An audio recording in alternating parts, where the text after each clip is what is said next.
I'd like to guide this conversation sort of in order, meaning starting a little bit with your background. I think I have a lot of questions about some of the stories that you've shared, and I was able to speak to some of your family members, and they seem to have some questions about some of the biographical items that you share.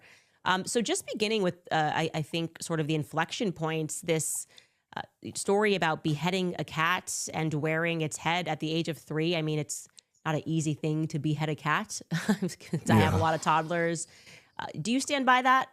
I'm still at a loss for words after Candace's interview with Victor Marx, a man who's been called a narcissist, a psychopath, and just plain creepy. I couldn't believe what I was watching. This self-proclaimed ex-pastor sat on her show and revealed that he texted Erika Kirk right after Charlie's passing and said his exact words, "Nobody's gonna touch you, you're safe. You and the kids, no one's coming after you, they just wanted Charlie." I'll play the clip in a bit, but let that sink in for a second. This was the very first person online to post that Charlie had passed away. The very first. So it makes complete sense why Candace would want to sit this man down and ask some serious questions. Before we get into the clips from what might be the most infuriating, unsettling, and jaw-dropping interview on the internet, here's every reason Candace had to bring Victor Marx onto her show, because there are many. Victor Marx allegedly posted about Charlie Kirk's passing before any official announcement was made and then deleted it. That alone caught Candace's attention immediately.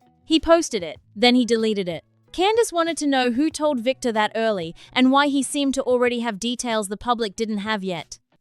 Well, let's start with, I think, what's most relevant right now are the latest accusations by your last guest, Corby, which is, I think, what brought us together on this whole issue.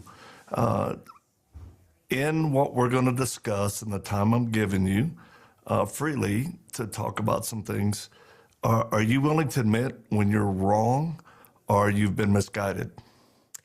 So Victor, just so you know, you're on my show. I'm not on yours. So I'm going to guide the conversation. I said I'm happy to speak about Corby. There are broader concerns. Actually, the way that my highest interest in you is obviously as it relates to Charlie Kirk and your involvement with Turning Point USA. I realize that. Yeah. And you're right. We can speak about Corby, but you're, this isn't your stage. So respectfully, I do want to. You are running for governor, so I think your biography is important. Obviously, the Corby Hall stuff is important, and if something is wrong, we're happy to correct it. We did invite you to come on the show with Corby, which we asked you to do because that made the most sense, because you guys could rebut each other face to face. You declined to do that. So Corby had the stage for himself, and I could not offer a rebuttal because I wasn't there for the conversations. Right. So the answer is yes, but I want to start with your biographical items. Do you stand by that story, that inflection point? She questioned Victor's exact timeline on the day of Charlie's passing and what communications he had with people connected to TPUSA. She also wanted clarification on Victor's real background because she felt parts of his public story were vague and hard to verify. She called them fantastical stories, the kind where if the basement had a little water on the floor, someone like that would tell you they were nearly drowning. Candace specifically pressed on online claims, suggesting Victor may have had connections to intelligence-linked circles. She questioned why he kept showing up in conversations involving intelligence-style language, private security work, counter-trafficking operations, and psychological warfare, and what that all really means. She also wanted him to address the Corby situation directly, the accusations, the fallout, the contradictions. Candace, we have to start with what brought me here, which is Corby. And I clearly communicated to you and your staff, do not have him on. Do your research because he's unstable.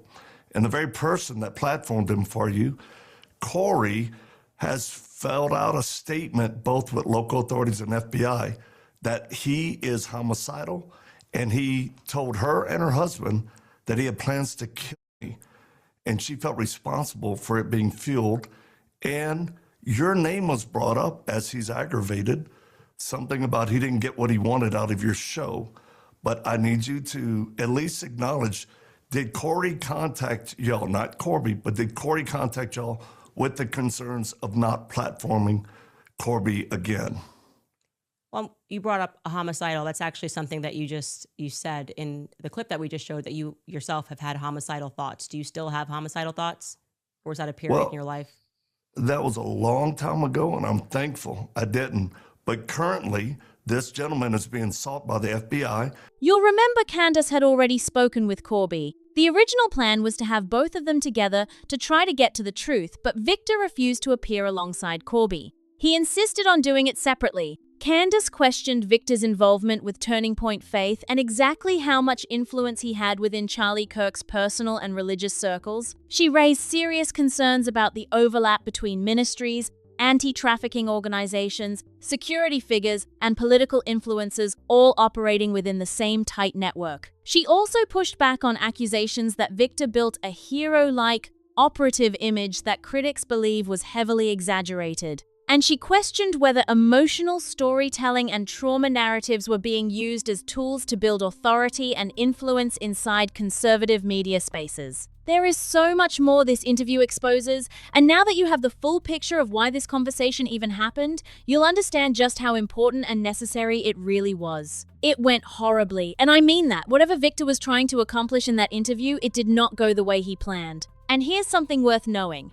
An El Paso County Sheriff Department who admitted to Corey, the individual who platformed him on your show, that he was struggling with homicidal thoughts, and he gave detailed plans on how he was going to lay in wait to kill me. Are you Well, that's not and your anything staff that we have familiar? heard on this show. So like I said, we can't rebut on that. We received only a message from Corey that she got a phone call from the FBI and that they were investigating you for gun running. Did she inform you of this? I don't know. I would really like to go back to the biographical items, though, of your life.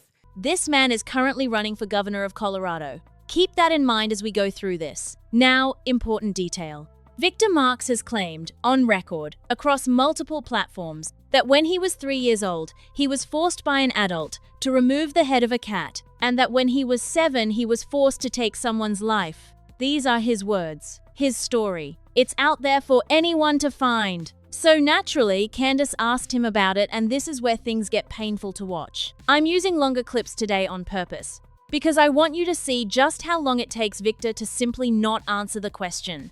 I was so frustrated watching this live that I posted on X, "Oh my God, answer the question, Victor Marks." Candace Owens' patience in this interview should be studied in a lab. I don't want to get into your background investigations. I was not contacted by the FBI. I can't verify it. And as I said, we can discuss Corby's allegations. But I would like to begin with just the cat. Did you behead the cat at the age of 3? Do you stand by that story? Did your team view social media, as y'all are a quasi-investigative team by all your allegations? Did you see Corey's public statement about what happened and how this is very serious? He was clearly trying to control the conversation on her show. Has this man ever seen Candace let anyone take over when she's in the room? It takes him nearly 7 minutes to finally admit the cat story was real. 7 minutes! He eventually says, of course it was real, but by then, Candace wasn't convinced, especially given how hard he fought to avoid answering. And then he starts demanding an apology from Candace. He zeroes in on one small detail and says, "It was 3 years, not 2 years. Candace, you're an internet bully. How dare you? I demand an apology." That's what he chose to focus on. Here's what makes that so strange. Candace had raised far more serious allegations throughout the interview, things about supposed connections to weapons and a certain organization with a very specific name. Those accusations? He stayed completely calm about them. No outrage, no "how dare you take that back," nothing. The only thing that I heard was that there was an FBI investigation that was looking into you for guns, and that's all I've heard, and I'm not interested in that. I would like to now, since you have the stage, focus on you as a gubernatorial candidate and your background. And so if I could go back to that yes or no question, do you stand by this story that you beheaded a cat at the age of 3? Of course I do. But we're happy to give you the FBI's agent's name who is in charge of the investigation and moved it here. Regarding my Marine Corps time, this is one of the most flagrant misnomers that you have that really made us go, I don't think they're very professional in their investigations. You claimed without a doubt that I only served 2 years in the Marine Corps. Do you stand by that? That was what we could find. I'm happy to edit that if you'd like to give us an updated answer. But the age of a childhood story? That's where he draws the line? It's obvious he was fishing for Candace to admit any mistake, any small slip, so he could clip it and use it against her. I'm glad she held her ground, because this was not easy to watch. He kept struggling to own things he had said publicly before, battling Candace at every single turn for no good reason. People in the comments of my post were saying they had to turn the interview off entirely because the energy Victor Marx was putting out felt genuinely disturbing. Very off-putting, and I have to agree with that completely. Now, skipping ahead to the part where Candace questioned him about Charlie and Erika, because this is where things got seriously creepy, and I'm warning you in advance. First, let's be clear. This man is not a pastor. He used to call himself one, but he is not. He also wouldn't admit to belonging to any specific church or faith, yet claimed he could command demons and angels, and that he would pray over Charlie. When it came to talking about Charlie and Erika, it was like pulling teeth. A normal person would just say something like, "Yes, I prayed with Charlie in his office. He'd ask me to come once a month or whenever he wasn't feeling his best." Well, Was it's it- not was it just 2 so years? much edit. It was 3 years, and it was on the DD-214. So Okay, you 3 years. spread misinformation with great confidence and said, what was he doing? Which shows the lack of professionalism that y'all can't even read a DD-214. So, you know what? I'd appreciate an apology from you on misrepresenting my service to the United States when I served in the Marine Corps. Will you offer me an apology for that? I think this was just sort of a clerical error that could just have been. We'd have lunch, Erika would join. Something natural, something human. Instead, he gave yes and no answers that made everything feel calculated, like he was carefully choosing what not to say. Then came the moment that made my skin crawl. Watch closely in the clip because there is a moment where Victor literally stops himself mid-sentence, glances to the side like someone just pulled his leash, and then says something genuinely alarming. He claims he watched a video of Charlie and from that alone decided to post that he had passed. But the bigger issue, the one that should have everyone asking questions, is that he texted Erika to comfort her by saying, "Don't worry, nobody's coming after you. They just wanted Charlie." How does he know that? Who exactly is they? And why was this man never questioned by authorities?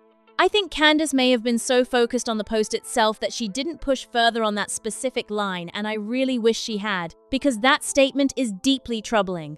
It's not Resolved clerical. right here. Like I said, you could come on the show and we could talk about your biography. So Well, now I don't you know think the you're truth. owed some emotional apology. It was It's just not we emotional. thought it was 2 years. You're You saying it's 3. misrepresented my Marine Corps time. I would appreciate an apology. I'm not going to apologize to you for that. I think Thank you're being you. a Thank little you. bit over the top. We reported to. Believe we me, stand veterans corrected. around the country would stand with me. Veterans don't like to be misrepresented. And you are misrepresenting my time and service in the Marine Corps. And you won't Well, offer an we are apology. happy to update the record. entire You heard him veteran here. community will take note of that. Thank you. No problem. We're just happy to correct the error that we made. We said 2 years, and he says it's 3. My That's not a big deal. DD-214 says 3 years, and it is a big deal, Candace. Don't minimize my military service. Okay, I was not minimizing it. I legitimately thought it was 2, and we stand corrected. Then offer an and apology. I'm not going to apologize to you, Victor. I sense that you are quite arrogant and you're used to being in control of people I'm not and getting arrogant them to or do things used for to be. you. I am a truth I'm seeker. just not. I'm not that and individual. Did you notice how he paused the second he said, "I texted Erika," then completely froze? What was he about to say before he caught himself? Now, I'm trying to be fair here. I watched that moment several times. Maybe he was reading off a teleprompter that lagged. Maybe he was trying to recall the exact wording of the text. I'm genuinely trying to give him the benefit of the doubt, but it looks shady. And then there's another layer to this. Think about what it says about the whole situation if a message like, "Don't worry, they just wanted Charlie," was actually meant to bring comfort. That someone would send that and that it would land as reassurance on the very day she lost her husband. That is a lot to sit with. The interview kept going. Candace questioned him about his charity work, specifically the recurring themes around youth transport, which kept overlapping with other figures and organizations in the same circles. I do want to move on now to getting into some Turning Okay. Point USA stuff. So I Yeah. had heard from Turning Point USA people that you also were doing prayers at the headquarters. Like you had a room where you would conduct some prayers. Is that correct? I definitely prayed for a couple of people there. Yeah, sure, including Did you Charlie. pray over Charlie and Erika Kirk in one of these I, prayers? I prayed for Charlie. Yes, I did. He asked me to. And did you do this sort of a retooling angels, demons sort of prayer over him and Erika? Just Charlie. He asked me to. Okay. And they gave you an office to do this, is that right? I prayed for him in his office. And also other people at Turning Point USA outside of Charlie? I think there were 3 other people that I prayed for that asked for that. Yeah. Okay. How did you meet Charlie and or Erika? And she caught him in lies. He acted completely shocked, clutching his pearls when Candace brought up the claim that 45,000 victims had been rescued through his work. Who said that? We would never claim that. Except there are multiple websites, including his own, stating that exact number. And he said it himself on another platform. The clip exists. Whoopsie. He forgot. Candace also pointed out that nobody seems to know where those 45,000 people are. Nobody. And Victor actually thought he did great in this interview he posted on X, saying he felt good about it. He walked in treating it like a debate. It was not a debate. Candace asked him direct questions for a full hour about himself, about Charlie, about Erika, about TPUSA to clear up specific narratives. There was nothing to debate. So what exactly did he think he was winning? Let's see what the internet had to say about his so-called victory. People online were not fooled, not even a little bit. One person put it perfectly. You literally acted like a defiant toddler until Candace reminded you of your gubernatorial race. I was speaking at an event at a small Hispanic church in California, and Charlie was scheduled to speak, and the pastor asked me last minute to speak. I did, and it was before Charlie. He was a little aggravated that there was another speaker before him because it was a Sunday morning. And I knew about Charlie, but never met him. And after I spoke, he spoke. And then we met back in a little makeshift green room. And he says, I've never heard of you, but I'm absolutely encouraged to hear your testimony and what God's done in your life. And he wanted me to have his number and stay connected. So we did. That's how it started. And was that when he was already married to Erika, or was that a little bit before? Yes, he was already married to Erika. Did you meet them both at the same time or met her a bit later? No, she was there. Okay, somebody at Turning Point also conveyed to me, and again, this could be inaccurate, which is why I'm asking you, that there was this falling out period, that you and Charlie did have a little bit of a falling out. Is that correct? We saw it with our own eyes. We cannot unsee it. Thanks for that wild, unhinged, disrespectful, and completely disingenuous interview, Mr. Marks. It's all the confirmation we needed, and they called it exactly what it was, an interview. Not a debate. Another comment cut even deeper. This interview made me dislike you even more. You sound like a full-blown narcissist and manipulator the way you tried to own the conversation, position yourself as the most important person in the room, brag constantly, and project this grandiose sense of superiority. You tried to manipulate Candace into apologizing to you. You came in from the very start trying to take over her show and tell her how it was going to go. I've dealt with narcissists, manipulators, and gaslighters personally. You, sir, are the definition of all of it. Then there was this one, and this one hits hard. I just finished watching the Candace Owens interview that I think will never be forgotten, and that person is absolutely right, it won't be. Because what this interview managed to do was convince people that this man knew something about Charlie Kirk's passing, and possibly who was involved. No. You never had a falling out with Charlie? No. Okay. No. That might have been, they might have had the wrong information. Well, and I heard or saw that you said he unfollowed me, or we unfollowed each other. Somebody asked me that in another interview. I made them open up their phone, go to Instagram, go on Charlie's and see if he was following me. You can do it right now. He still follows me. No, they said it even though was he's a in period. heaven. It was the person had said it was a period. They weren't saying that it was No. forever. I was just figuring I'd ask you about that. Yeah. No, Okay, we so never that's had a just falling inaccurate. out.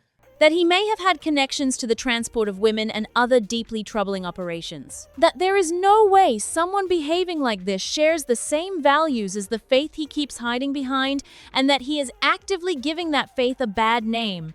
And then they went further, pointing out that if his own public story about being forced to take someone's life as a child is true, there is no statute of limitations on something like that. They brought up Scott Peterson, who went to prison with no body found. Curry Richards, who went to prison with no weapon recovered. A confession, they said, is enough. And Victor has told this story himself, out loud, multiple times. The internet saw everything. Every pause, every dodge, every deflection. Okay. Yeah. So obviously a big question that we have had is you were first to post a video that was later on removed saying that Charlie had passed. And this Right. video was about an hour and 20 minutes before the president's announcement. It would have been to the to the minute about the time that his family found out that he had passed away, or the people that were at the hospital have found out that he had passed away. So can you explain how you found that out and why you chose to remove the video? And they were not impressed. Now, to really drive this home, there is a photo of Victor hugging Erika shortly after Charlie's passing. His team said they went to comfort her, and in this photo, they are described as getting the princess warrior home. But why does it look like a staged production? Why does it look like a posed photo opportunity rather than a private, quiet moment of genuine grief? Something about Victor Marks never sat right from the moment his name first came up. That gut feeling was there early. But after this interview, it's hard to shake the sense that something much darker is operating underneath the surface, using religion as its cover. That's just my opinion, and I stand by every word of it. But let's take a step back and look at the full picture here. Because when you line everything up side by side, it paints something deeply unsettling. This wasn't just a bad interview. This wasn't just an awkward guest who fumbled under pressure. What we watched was a man who came onto a platform with a clear agenda. And the more he talked, the more he revealed not through what he said, but through what he refused to say. Think about the timeline alone. Victor Marks was the very first person to publicly post that Charlie Kirk had passed away before any official announcement. Well, yeah, I'm first interested to find out why y'all think I was the first or one of the first, to do that. Because, I mean, a rough estimate, there's between 1 to 3 million pieces of social media content that are produced every second worldwide. And, my team looked it up.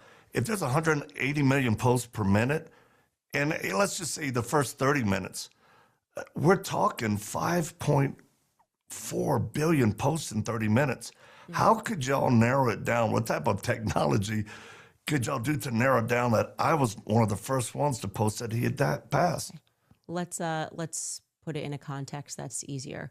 The Okay. first person in Charlie's orbit that announced that information. And when we put it down to the minute, it was when Erika found out that Charlie had passed away. So I was wondering how that was. Okay. Before any statement from family, before anything. And his explanation for how he knew, that he watched a video and just figured it out, that's what he's going with. And instead of being transparent about it, he danced around the question for so long that even the most patient viewer would lose their mind watching it. Then there's the text to Erika. Nobody's coming after you. You're safe. You and the kids. They just wanted Charlie. Read that again. Slowly. Because that is not how someone texts a grieving widow to offer comfort. That is not the language of a friend checking in on someone in pain. That is the kind of message that raises an enormous question. How did he know? What did he know? And who exactly is they? Those 3 letters carry a weight that nobody seems to have pushed hard enough on, and it is maddening. And let's talk about this so-called pastoral role he played in Charlie and Erika's lives. He claimed he prayed over Charlie, visited the office, had influence in very personal and spiritual spaces, yet he couldn't give a straight, natural answer about any of it. A genuine friend, a genuine spiritual advisor.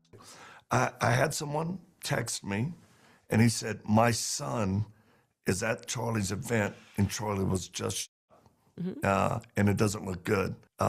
We went on it. I watched Charlie being shot one time, and my team, many who are former special operations guys and combat medics, lots of experience, they viewed it multiple times because I wouldn't. And they said Charlie wouldn't live from that. And I knew it. I knew the only time I saw it, I knew there's no way he could have survived that. And when I made a post and said, Charlie's passed. Of course, I know Frank Turret. I know the security teams. I put it up, and then I didn't see anybody else posting it. I thought it was premature, and I pulled it down because it just felt wrong that I would post it. But I wanted people to pray. And then I contacted Erika through a text and told her. I just told her, nobody's going to kill you. You're safe. You and the kids. No one's coming after you. They just wanted Charlie.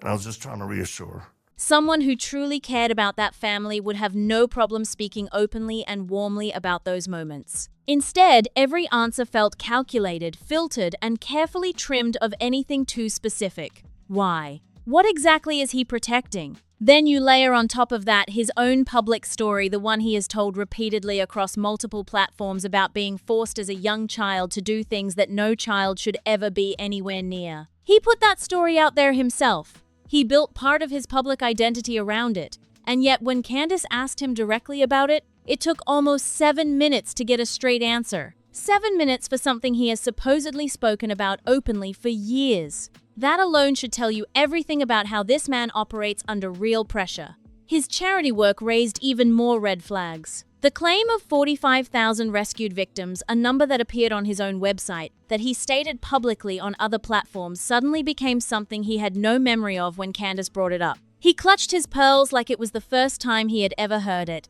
And the follow-up question that nobody can seem to get a clean answer to is, where are those people? Where is the documentation? I think some of the doubt comes from the fact that people were not able to locate any of these, like 45, I think the number you claim is 45,000 kids and women that you've rescued. And 45,000, is that what you told Sean Ryan? 45,000, I think was the number. Have you ever read or heard me say we've rescued 45,000 women or children? I think we played the clip. I might be wrong, but 45,000 I think was the number. Producers, you can remind me, but I think I heard you say 45,000 in a clip. Yeah. It's horrible. Guess I do want to just show you, by the way, your website said that you rescued 45,000 people. Over 100 missions complete. With trauma care or help, over 45,000 women and children. Wow.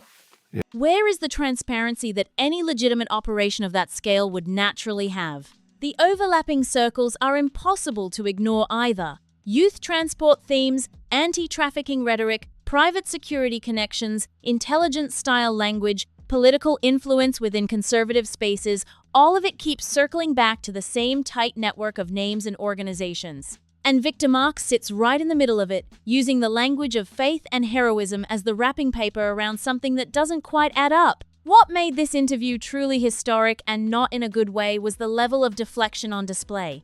He came onto Candace's show and immediately tried to take control of it. He tried to dictate the terms, redirect the questions, and manufacture moments where Candace might slip up and say something he could use later. He fixated on a minor detail about a timeline while staying completely unbothered by accusations that would have any innocent person fired up and demanding immediate clarification. That imbalance in reaction is not normal. That is strategic. The internet picked up on every single bit of it.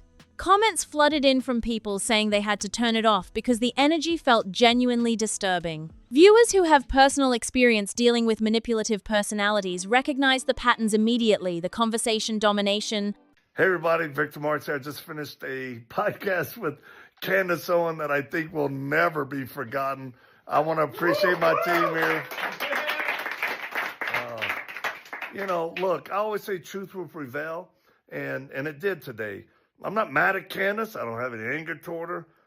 There's a couple of times I was passionate in it because I am about protecting kids and Charlie's dad.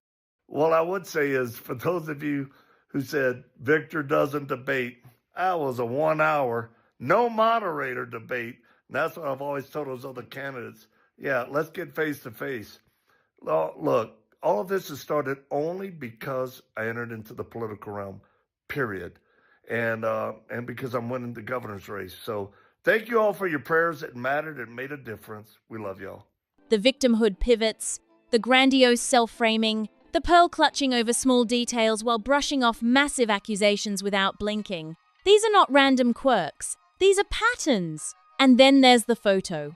Victor and his team with Erika shortly after Charlie's passing, described as getting the princess warrior home, posed. Staged. Lit like a moment someone wanted captured and remembered. Not the raw, private, quietly devastating reality of grief, but something that looks designed for an audience. Why does everything surrounding this man feel like a production? Here is what makes all of this even more significant. This man is currently running for governor of Colorado. He wants real political power. He wants a seat at a very serious table. And this interview, this 1 hour of watching him dodge, deflect, manipulate, and perform is now part of the public record. Voters in Colorado have every right to watch it and decide for themselves what kind of person they are looking at.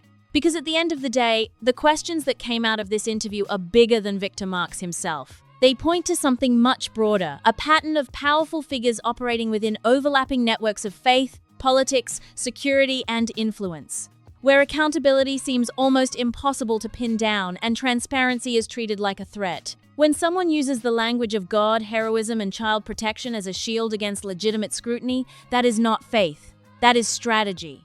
Candace Owens sat across from this man for a full hour and held the line. She didn't flinch, she didn't fold, and she didn't let him turn her show into his stage even though he tried with everything he had. That interview needed to happen. The public needed to see Victor Marx under real pressure, with real questions in real time. And what they saw was deeply revealing, not because of what he admitted, but because of everything he worked so hard not to say. So where does this leave us? With more questions than answers, honestly. With a timeline that doesn't quite line up. With a text message that no grieving widow should ever receive as comfort. With a charity record that raises serious concerns. With a man who claims spiritual authority while refusing basic accountability. And with a photo that looks less like a private moment of support and more like a curtain call, something dark is at work here, something that wraps itself in the language of faith, protection, and heroism while operating in the shadows. And the fact that this interview happened, that people watched it, that the internet responded the way it did, that matters. Sunlight is the best disinfectant, and this interview turned on a very bright light. That is just my take, but I want to hear yours. Do you believe Victor Marx when he says he was simply the first to post about Charlie's passing by chance? Do you think his text to Erika came from a place of genuine comfort? Or does something about all of this feel deeply off to you? Drop everything you are thinking in the comments below, because this is exactly the kind of conversation that needs to keep going. If this video had you thinking, had you talking, or had you rewinding to catch details you almost missed, hit that like button and share this with someone who needs to see it. Every share gets this information in front of more eyes, and right now, that matters more than ever. If you are not subscribed yet, hit that button right now and turn on your notifications, because we are not done pulling on these threads and you do not want to miss what comes next. See you on the next one.